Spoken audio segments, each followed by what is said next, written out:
বাংলাদেশ জামাত ইসলামী এই দেশে উড়ে এসে জুড়ে বসা কোন সংগঠন নয়। এই দেশের মানুষের প্রাণের স্পন্দন হচ্ছে জামাত ইসলামী। এই দেশে সকালে আজান হয় ফজরের সময়, আর 5 বার দৈনিক আজান হয়। আজানের শব্দ শুনে আমরা জেগে উঠি, আজানের শব্দ শুনে আমরা ঘুমোতে যাই। আমাদের যখন মায়ের পেট থেকে বাচ্চা জন্ম আসে তখন তাকে শোনানো হয় আল্লাহু আকবার, আর যখন আমরা ঠিক না, কিন্তু মাঝখানে হচ্ছে গন্ডগোল। এই দেশে 85 জন মুসলমান, কিন্তু এই দেশে কোরআনের শাসন নাই, এই দেশে নবীর আদর্শের শাসন নাই, এই দেশে ইসলামী আন্দোলনকে বাধাগ্রস্ত করে রাখা হয়েছে। বিভ্রান্তি ছড়িয়ে মিথ্যা অপবাদ দিয়ে জামাত ইসলামীকে জনগণের কাতারে আসতে দেয় নাই। কিন্তু আল্লাহ তাআলা বলছেন ইউরিদুনা লিইউতফিউ নূরাল্লাহি বিআফওয়াহিহিম ওয়াল্লাহু মুতিম্মু নূরিহি ওয়ালাউ কারিহাল কাফিরুন। গা তো জ্বলবে, জ্বলে কোনো লাভ হবে না, সূর্যের উদয় হবে ইনশাআল্লাহ। আল্লাহর আলোকে নিভায় দিতে পারবে না মুখের ফুৎকারে।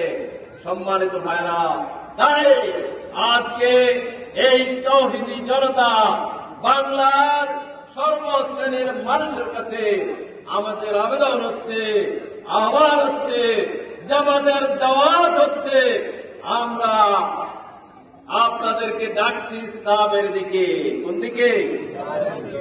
ইসলামী আইনের দিকে, ইসলামী শাসনের দিকে, ইসলামী শিক্ষার দিকে, ইসলামী বিচার ব্যবস্থার দিকে।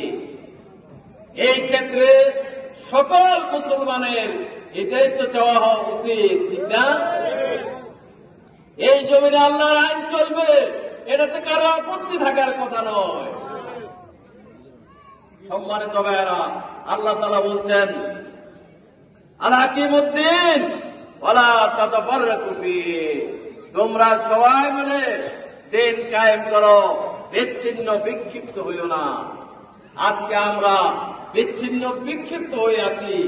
আমাদেরকে বিভিন্ন দিকে ভাগ করে রাখা হয়েছে, বিভিন্ন দলে গোত্রে বিভিন্ন অবস্থায় আমাদেরকে রেখে দেওয়ার কারণে আজকে এই জমিনে আল্লাহর দিন কায়েমের সেই সুযোগ সৃষ্টি হয় নাই। আজকে এই জুলাই বিপ্লবের পরে, জুলাই আগস্টের বিপ্লবের পরে আল্লাহ তাআলা যে সুযোগ সৃষ্টি করে দিয়েছেন, আজকে স্বৈরাচারের পতন হয়েছে। স্বৈরাচারের ব্যাপারে বেশি বলার দরকার নেই, আমরা তাদেরকে একবার 75 সালে দেখেছি, ঠিক না? সেই সময়